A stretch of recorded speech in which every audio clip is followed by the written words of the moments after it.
What's up, everybody? I'm Jack Slater, aka the Comic Outlaw. Yeah! And I hope you're ready, because we're getting in the world of weird. And man, I'm going to flat out say the dumpster fire that is Sensational She Hulk. When I started this series, I had a lot of hope for it. It's issue 45, by the way. But I could see why this issue ended up being where it is. And I see why people say this is important to She Hulk, and why some people think that it's just a load of crap. Let's get into it.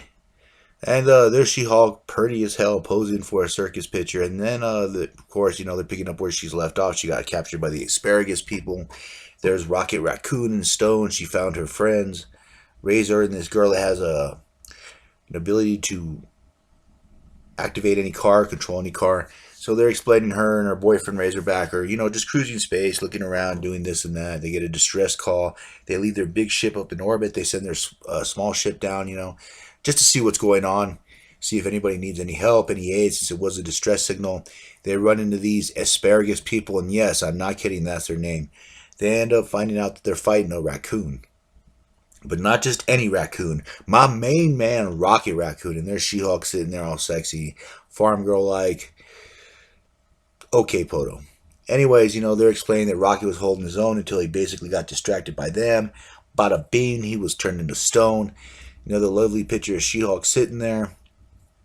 They're literally just wasting half of the panel each time with just her posing, which I don't mind. I love me some She-Hulk, but damn. I mean, do these guys get drunk, write half a story, and just like, we're just going to fill the rest up with pictures of She-Hulk in different compromising positions? Which, I'm kind of seeing, it's... So anyways, they explained they came in, they jumped into the fight. It wasn't good enough. They, of course, end up getting captured. And basically this brings us to the point where She-Hulk rushed in, got herself captured in order to be taken to the area they are. And there's another lovely picture of She-Hulk. And I keep wondering if either the artist or the writer has some kind of foot fetish with She-Hulk. It's always open toe or open foot. Anyways, she ends up going to jail. This is where they are today. And yeah, this is a nice flashback with... some beautiful pictures of She-Hulk, but like I said, it's just half a storyline. And I keep wondering, did they just take the money, piss it away on trips to Las Vegas, and then just fill it in with just random pictures of some dude drew a She-Hulk while he was in the bathroom? Anyways, this is probably one of the best ones here. She's sitting there all ballerina-like, except my main gripe is this picture should have her facing forward instead of to the side. But I guess I'm not the artist, so I have no say. Anyways, they get pissed off, they're talking, they fire a stone beam and it hits Razor, because he's the only dude there. And there's another picture of She-Hulk posing in stripes. Wow. Like I said. Moving on. So, the girl's panicking because her big tough man has been turned into a big stone block. And She-Hulk tries to calm her down when yet another picture of She-Hulk appears. This time her wearing a one piece with one of the straps down. And again, this should have been better front ways, but I guess we don't want one of them nip slips, I guess. And the asparagus guy goes off threatening people, blah, blah, blah. She-Hulk says some things back. There's a lovely picture of She-Hulk, and this is possibly one of my favorite ones. It shows so little and so much all at the same time. I mean, you might as well admire what's good about it, and that's mostly the pictures. Anyways, her and She-Hulk get into a little debate, saying that he was the one that met the Avengers all that time ago. He was the one that traveled there. He was the one known as Medusa back in ancient times to help him get home. This time he wants justice for his people since Phoenix was the one that blew him up. She-Hulk says he shouldn't judge everything on one bad egg. But as we know, the Dark Phoenix was a hell of a lot of rotten eggs. That chick ate star systems. Anyways, this guy's an oval alien. Back in the day, they helped Dr. Doom when he was fired off into space. They had mental powers, different things like that. They were really trusting. They helped Doom. They cured Doom. And they taught him all of the mental skills, their ability to switch bodies, and they even gave him a ride home. I mean, they were trusting fools, but Doom didn't do anything to them, so they had no reason to mistrust him. And the politics of Earth are the politics of Earth. So at any rate, that's when Doom switched minds with Reed. That was back in the day. And now she's getting an idea to use this guy's telepathic powers and the ability to switch bodies in a whole new different way.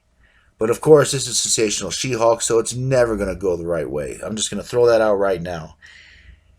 No perfect plan actually ever hits the water floating with this girl. Back to the lecture at hand. Anyways, she's coming up with her plan, and the asparagus people are all surprised. They're content that they locked everyone up and basically turned all the guys into stone.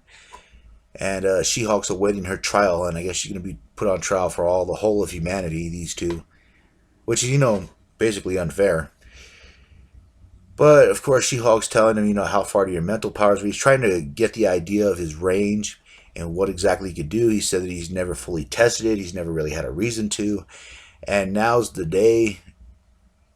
And, of course, Wheeze is up there trying to figure out what they're going to do. They're being held hostage by a bunch of Skrulls who want to destroy the planet. And maybe they should have let him destroy it. Just throwing that out there. These asparagus people are buttholes as it is. I mean, it'll just be like one hand of evil washing the other. But at any rate, the Skrull comes in. He wants a victim. He's wondering what's going on, why She-Hulk's so late, and he wants to take it out on somebody. So he grabs Captain Longhair over there and lifts him up, starts shaking him like a bag of potatoes. And of course, Wheeze has to figure out a way to take care of the situation. So she uses her skills as a negotiator and General Biaich to get this guy to drop him. And she talks him out of whipping this guy's butt. And she's starting to feel weird, hazy. Her body feels staticky in some ways as her body begins to shape, move. And we find out that her body has switched. Yes, her body has switched. Hear me now, everybody out in the Outlaw Nation. And what is it switched with? Has Jennifer switched bodies successfully? You could say that. For Wheeze gets Jennifer's body, and She-Hulk gets Wheeze's body. And yes, they do a switcheroo with unexpected results. Like I said before, it wasn't a perfect switch like when Doom did it to Reed, but this is the Sensational She-Hulk, y'all, and we'll find out what happens next in the world of weird. And I'll catch you on the flip side. Yeah.